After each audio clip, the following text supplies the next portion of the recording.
Well, we've all heard about the 7 deadly sins. Some of us are very familiar with, Yes. unfortunately, a couple of them. But did you know that lust and gluttony could be to blame for an unsuccessful job search? That's right. Marc Cenedella is the CEO and president of Ladders.com. That's a job search website. He joins us in the studio right now. You know, that interview is so important. You always get really nervous right before your first job interview. So tell us, what are the mistakes people make?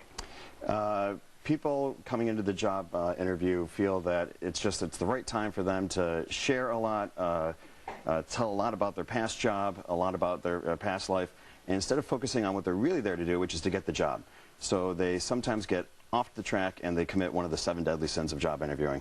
And the first one being, you mentioned pride is a problem here. How can that undermine it? So you're a wonderful candidate. You have a lot to give. But as you come to the job hunt, come to the job interview, when you're within a mile of the job interview, assume everybody that you meet works for the company. Don't be rude to the person in the parking lot. Don't be rude to the receptionist. That's all going to come back to bite you at the time they're really discussing who's the right person for the job. I'm such a firm believer in that. Another thing you talk about is gluttony. Tell us how this plays You can take gluttony is taking too much time to talk about yourself. You're probably a really interesting, fascinating candidate, but job interviewers want to hear about what you have to say about the job. They might not be as interested in how you did the great Peterson account win in 1995, or that your favorite Beatles song is Strawberry Fields Forever. And gluttony literally could be an issue with eating candy from the desk. Yeah. Don't do that, obviously. Yeah, the garlic bagel is right out before you head in. Also, wrath, you say, is a problem. Big problem in the job hunt is that people are going through the job hunt. Sometimes it's very frequently a lonely task. They don't have anybody to talk to. When you get into the interview, you can feel like this is my time to really share with somebody everything that happened to me at my last job and how bad my boss was and how bad my colleagues were. Not the right time and place to do it. And we also have lust and envy. Envy, so maybe you're envying a different lifestyle than the one that has you in your current job.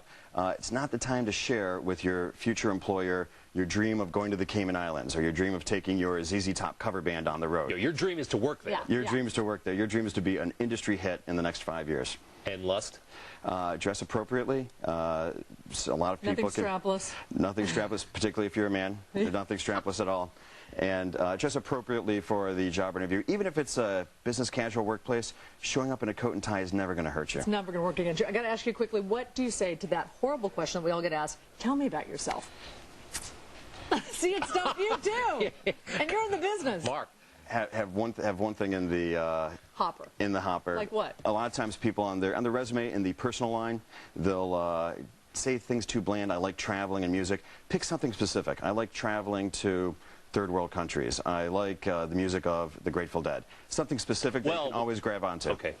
Maybe something a little bit more mainstream than the Grateful Dead. Seriously, I mean, a lot. Especially if you want a job. Yeah. Okay. Marc Cenedella, thank you so much. He is the president and CEO of Ladders.com, and you can go to that website. Thanks, Mark.